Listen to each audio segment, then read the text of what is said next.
अस्सलाम वालेकुम व्यूअर्स, मैं हूं समीना पाशा। उम्मीद है आप लोग खैरियत से होंगे। व्यूअर्स, सबसे पहले तो आपसे रिक्वेस्ट है कि चैनल को कर लें सब्सक्राइब और वीडियो को लाइक और शेयर भी किया करें और अपने हल्का अहबाब को भी इस चैनल के बारे में आगाह करें। व्यूअर्स, पॉलिटिकल डेवलपमेंट्स कुछ तो तेज़ी से हो रही हैं और कुछ आने वाले दिनों में मज़ीद मुतवक्के भी हैं। अब आपको नज़र आएगा कि कुछ ही दिनों में पाकिस्तान का सियासी मंजरनामा कैसे तेज़ी से चेंज हो रहा है, जिसके बारे में मैंने आपको पिछली एक दो वीडियोज़ में भी जिक्र किया था। व्यूअर्स, इमरान खान साहब की स्ट्रैटेजी इस सारे सिचुएशन में क्या होने वाली है, और अब पंजाब का मार्का अपने मुताबिक सर करने के बाद, क्योंकि अभी तो खैर इलेक्शन होने हैं लेकिन इलेक्शन तक ले जाना भी एक मार्का ही था जो उन्होंने सर किया, तो अब कौमी असम्बली की तरफ उनकी नज़र है। कौमी असम्बली में वो क्या हिकमत अमली बनाने जा रहे हैं और क्या उनका प्लान है, उसके बारे में मैं आपको आगाह करूंगी आज के व्लॉग में, और साथ ही ये भी बताऊंगी कि काफ लीग जो परवेज़ इलाही साहब के अंडर है वो किस तरह से पीटीआई में जम हो गई है और उनके लिए क्या इसमें अच्छाई है और क्या उसका फ्यूचर है, इसके बारे में भी बात करेंगे। फिर इमरान खान साहब ने ये प्लान किया है कि कुछ जो गुफ्तगू उनकी इधर उधर हो रही है मुख्तलिफ लोगों से, उसमें उन्होंने इस बात का इंदिया दिया है कि वो कौमी असम्बली में वापस आ सकते हैं। अब इसके ऊपर बहुत से जो तनकीदी तज्जियाकार हैं वो तो फ़ौरन से तनकीद शुरू कर देंगे, ले जी एक और यू टर्न आ गया, इमरान खान साहब ने एक और यू टर्न ले लिया। कहाँ वो कहते थे कि जी कौमी असम्बली में नहीं जाएंगे और अब वो कह रहे हैं कि जी कौमी असम्बली में वापसी हो सकती है। कहाँ वो इस बात पे एम्फेसाइज कर रहे थे, इस बात पे लड़ाई लड़ रहे थे कि हमारे इस्तीफे मंजूर करो, और अब वो कह रहे हैं कि जी हम वापस आ जाएंगे, यानी कि वो इस्तीफों से फिर पीछे हट जाएंगे। तो ये तनकीद तो आप सुनेंगे, लेकिन ये तनकीद जो मर्जी है, एक बात तो तय है कि इमरान खान साहब सियासी फैसले कर रहे हैं। इससे पहले उन्होंने जो फैसले किए वो फैसले नहीं थे, वो अवामी फैसले थे। वो सिर्फ अवाम में जा रहे थे, जलसे कर रहे थे, लॉन्ग मार्च, ये सारी जो सियासत है ये एहतजाजी सियासत है। लेकिन अब असल में वो कर रहे हैं सियासी सियासत, जिसको कहते हैं, यानी ऐवानों में किस तरह से नंबर गेम्स जोड़ तोड़ और ये फैसला किस तरह टाइमिंग्स, ये वो, अब वो इन चीज़ों के ऊपर सारा गेम खेल रहे हैं। इसकी एक बेहतरीन आपने उनकी महारत देखी है पंजाब असम्बली में, और अब दूसरी स्ट्रैटेजी उन्होंने बना ली है कौमी असम्बली में। वे उस कौमी असम्बली में जहाँ उन्होंने एक हफ्ता पहले ये कह दिया है कि सदर मुमलिकत से कहा जाएगा कि वज़ीर आज़म से वो एतमाद का वोट लेने के लिए कहें, तो वहीं आज उन्होंने दूसरा धमाका ये भी कह के कर दिया है कि जनाब वज़ीर आज़म साहब एतमाद का जहाँ वोट ले रहे होंगे तो वहीं हम ये भी सोच रहे हैं कि कौमी असम्बली में वापस आ जाएं। कौमी असम्बली में वापस आने की क्या मकसद हो सकते हैं? मेरी नज़र में कौमी असम्बली में वापस आने के 3 मकसद हो सकते हैं। पहली बात तो ये है कि उन्होंने ये सिर्फ बात इसलिए की हो ताकि कौमी असम्बली में ये लोग वापस ना आ जाएं, इस डर से स्पीकर कौमी असम्बली राजा परवेज़ अशरफ फटाफट उनके इस्तीफ़े मंजूर कर लें, क्योंकि वो मुसलसल इन इस्तीफ़ों को लटका रहे हैं। पीटीआई का मौक़िफ़ ये है कि ये तमाम इस्तीफ़े एक साथ मंजूर किए जाएं, और वो इस बात पर बज़िद हैं कि ये इस्तीफ़े एक एक करके लटका लटका के टाइम वेस्ट करके इस मंजूर करें, वो बल्कि वो मंजूर ही नहीं करना चाहते। वो चाहते हैं सिर्फ इसको लटका के रखें, और इस तरह से जो एक क्राइसिस बनना चाहिए कि जी इतने 150 इस्तीफ़ों के बाद जो एक साथ ज़िमनी इलेक्शन होना है, तो वो वाली सिचुएशन ना पैदा हो। उसके पीछे मकसद सिर्फ इतना है। लेकिन इमरान खान साहब का ये कह देना कि हम वापस आ सकते हैं, इससे वो लोग चाहेंगे कि ये लोग ईवान से आउट ही रहें, तो इससे बेहतर ये है कि इनके इस्तीफ़े ही फ़ौरन मंजूर कर लिए जाएँ। तो ऐसी सूरत में ये उनकी उस वाली जो एक डिमांड है कि इस्तीफ़े एक साथ मंजूर हों, उसकी एक कामयाबी की सूरत बन सकती है। और फिर वही बात कि 120-30 अरकान के जब इस्तीफ़े एक साथ मंजूर होंगे, तो वो एक क्राइसिस जो वो चाहते हैं इमरान खान साहब के इस्तीफ़े हों और ख़ाली हों असम्बलियाँ, नशस्तें, और एक माहौल बने इलेक्शन का, तो वो वाला पर्पज़ जो है इससे फुलफ़िल होता नज़र आता है। दूसरा इसका मकसद ये है कि इमरान खान साहब समझते हैं कि अगर शहबाज शरीफ साहब एतमाद का वोट लेने में नाकाम हो जाते हैं और मामला रन ऑफ इलेक्शन की तरफ जाता है, तो फिर उस सूरत में पीटीआई भी उस रन ऑफ इलेक्शन में पार्टिसिपेट कर सके और अपना कैंडिडेट वहाँ पर नामजद करके वज़ीर आज़म का इंतखाब लड़ सके, और अगर मुमकिन हो सके तो ना सिर्फ ये कि उसे जीते, बल्कि उसके बाद फिर पंजाब असम्बली की तरह कौमी असम्बली को भी नया जो वज़ीर आज़म बने पीटीआई का, वो उसको तहलील कर सके। ये थोड़ी लंबी सोच है, इसमें काफ़ी इफ्स एंड बट्स हैं। पहले तो इसमें ये होगा कि इनका वापस आना, फिर दूसरा इसमें अगर ये है कि अगर शहबाज शरीफ साहब एतमाद का वोट ना ले सकें, फिर तीसरा अगर इसमें ये है कि फिर रन ऑफ इलेक्शन हो, और फिर चौथा इसमें ऑप्शन ये है कि फिर उसके बाद पीटीआई को भी अपने ज़्यादा बंदे शो करने पड़े। तो इसमें काफ़ी सारी अगर मगर हैं, लेकिन इमरान खान साहब भी समझते हैं कि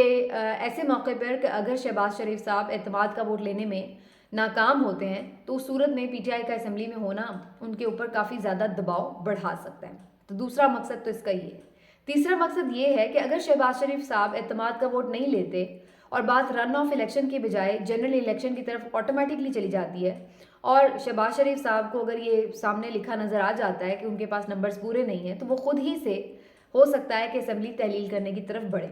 और ऐसी सूरत में अगर वो असम्बली तहलील कर देते हैं तो फिर निगरान सेटअप के लिए जो मुशावरत होनी है वो होनी है अपोजिशन लीडर से। अपोजिशन लीडर इस वक्त कौमी असम्बली में राजा रियाज हैं। तो इमरान खान साहब ये नहीं चाहते हैं कि जो निगरान सेटअप हो विफाक में वो शहबाज शरीफ और राजा रियाज की मुशावरत से तय हो, बल्कि वो ये चाहते हैं कि उस सेटअप में पीटीआई के नुमाइंदों से मुशावरत की जाए और वो पीटीआई की मुशावरत से ही निगरान सेटअप का तयन करना चाहते हैं। तो इसलिए भी वो समझते हैं कि उसके लिए अपोजिशन लीडर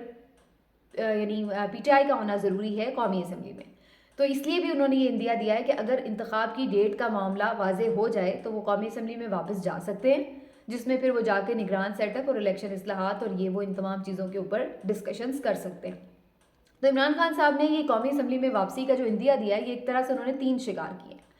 तो मुझे ये लग रहा है कि इनमें से कोई भी एक मकसद जो है उनका इसमें पूरा हो सकता है। असम्बली के इस्तीफे मंजूर हो तब भी उनका फ़ायदा है। अगर एतमाद का वोट नहीं ले पाते शहबाज शरीफ साहब और रन ऑफ इलेक्शन में जाती है मामला फिर भी, और अगर वो उसके बाद खुद ही डायरेक्टली असम्बलियाँ तहलील कर देते हैं तो तब भी, तीनों सूरतों में मकसद पूरा इमरान खान साहब का ही होता नज़र आ रहा है। अब इसमें एक मकसद पूरा अगर नहीं होता तो वो सिर्फ उस सूरत में नहीं होगा अगर शहबाज शरीफ साहब एतमाद का वोट लेने में कामयाब हो जाते हैं। लेकिन ऐसा इस वक्त काफ़ी ज़्यादा लग रहा है कि शायद आने वाले दिनों में मुश्किल होता चला जाए, क्योंकि ये खबरें आ रही हैं कि जहां एक तरफ एमक्यूएम ये बातें कर रही है कि हो सकता है वो आने वाले दिनों में विफाक से अलग होने का फैसला करे, तो वहीं दूसरी तरफ ये भी बात सामने आ रही है कि जो पीएमएलएन के बहुत से रहनुमा हैं वो पीटीआई के साथ राब्ते में हैं और उन्होंने इमरान खान साहब को ये यकीन दहानी करा दी है कि एतमाद के वोट की सूरत में वो असम्बली से रिज़ाइन कर देंगे। असम्बली से रिज़ाइन करके वो पीटीआई में शामिल भी हो सकते हैं और अगर उन्हें पीटीआई के टिकट मिलने की उम्मीद हो तो इस सूरत में वो मेरा ख्याल है करने में कोई हिचकिचाहट भी नहीं रखेंगे। उसकी वजह यह कि इस वक्त तमाम जमातों को ये बात मालूम है कि अगला इलेक्शन अगर साफ और शफाफ होता है तो वो पीटीआई का इलेक्शन है, तो हर कोई उसी के टिकट से इंतखाब लड़ना चाहेगा। तो पीएमएलएन के भी बहुत सारे उम्मीदवार ऐसे हैं जो ये समझते हैं कि अगर उन्हें पीटीआई का टिकट मिल जाए तो उस सूरत में वो शहबाज शरीफ साहब को एतमाद का वोट ना दें।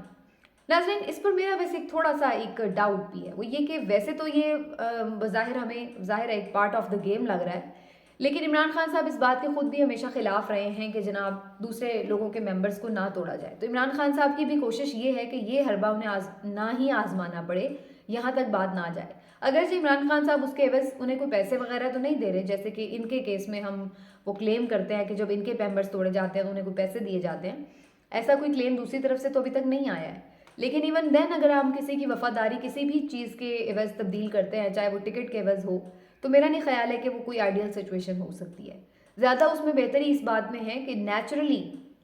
अगर कोई अलायंस अपना तोड़ता है तो फिर ही इस सूरत में जाए सिचुएशन के शहबाज शरीफ साहब एतमाद का वोट ना लें तो वो ज़्यादा बेहतर सिचुएशन बन सकती है। और ये कोई इतना मुश्किल नहीं है क्योंकि सिर्फ 2 नंबर्स ही शहबाज शरीफ साहब के पास ज़्यादा हैं, या शायद अब 4 हो गए हैं क्योंकि जो ज़िमनी इलेक्शन हुए थे उनमें से 2 में इन्होंने कामयाबी हासिल कर ली थी। तो 4-5 लोगों का वोट ना करना ये कोई इतना बड़ा मसला नहीं है। तो बज़ाहिर देखते हैं जी, खान साहब ने प्रेशर तो खूब डाला हुआ है, अब आने वाले दिनों में उसके हवाले से वो क्या फ़ैसला करते हैं ये एक बड़ी उनकी स्ट्रैटेजी होगी। लेकिन 3 वजूहात मैंने आपको बता दी हैं कि खान साहब ने ये इंदिया क्यों दिया है। हो सकता है कि ये अमल करने की ज़रूरत ही ना पेश आए, उससे पहले ही कुछ और सिलसिला बन जाए, लेकिन अगर आ भी जाए तो उस सूरत में भी खान साहब को दोनों तरफ से फ़ायदा ही होता नज़र आ रहा है। और आखिर में थोड़ी सी बात मैं आपको ये भी बता दूं कि काफ लीग ने एक बड़ा अहम फैसला किया है। चौधरी परवेज़ इलाही साहब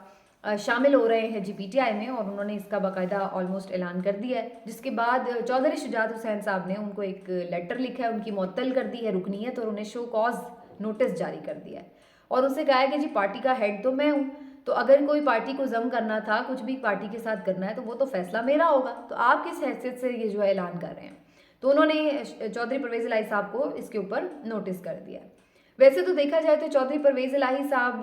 जो है वही पार्टी को रन करते हैं और ज़्यादा उनके ही फैसले होते हैं। ये जो पहली दफ़ा पीडीएम और ये पीटीआई के दरमियान जो इन्होंने आपस में सोचा है कि इधर उधर जाना, उसमें इनका इख्तिलाफ नज़र आया है। लेकिन ज़्यादातर जो पार्टी के मामलात हैं, तंजीम साजी है इस तरह के जितने भी मैनेजमेंट के मामलात हैं वो तो परवेज़ इलाही साहब उसमें ज़्यादा लीडिंग किरदार अदा करते हैं। चौधरी शुजात तो आपको मालूम है कि उनकी सेहत और उम्र भी इस तरह की है कि वो बहुत ज़्यादा एक्टिव नहीं हो पाते। लेकिन बहरहाल पार्टी हेड तो वही है रजिस्टर्ड इलेक्शन कमीशन में, तो उन्होंने अपने उसका इख्तियार का इस्तेमाल करते हुए उन्हें शो कॉज नोटिस कर दिया है। लेकिन परवेज़ इलाही साहब इस बात पर कन्विंस्ड हैं कि अब उन्हें पीटीआई के साथ ही अपनी आगे की सियासत नज़र आ रही है और वो स्पेशली मोनिस इलाही के लिए इसको देखते हैं और मोनिस काफ़ी कंफर्टेबल हैं इमरान खान साहब के साथ। तो बज़ाहिर यही लग रहा है कि पीटीआई के जितने भी लोग हैं वो उन्हें एक्सेप्ट भी कर लेंगे इस मौके पे, क्योंकि उन्होंने एक बड़ा ज़ाहिर सेक्रीफाइस किया है और वादा निभाया है तनकीद के बावजूद भी। तो ये एक अच्छी उनके लिए स्पेस बनाने की वजह बन गई है। और दूसरी तरफ काफ लीग के जो मुख्तलिफ रहनुमा हैं, चाहे वो 10 वो मेंबर्स हैं जो कि पंजाब असम्बली के मेंबर्स थे,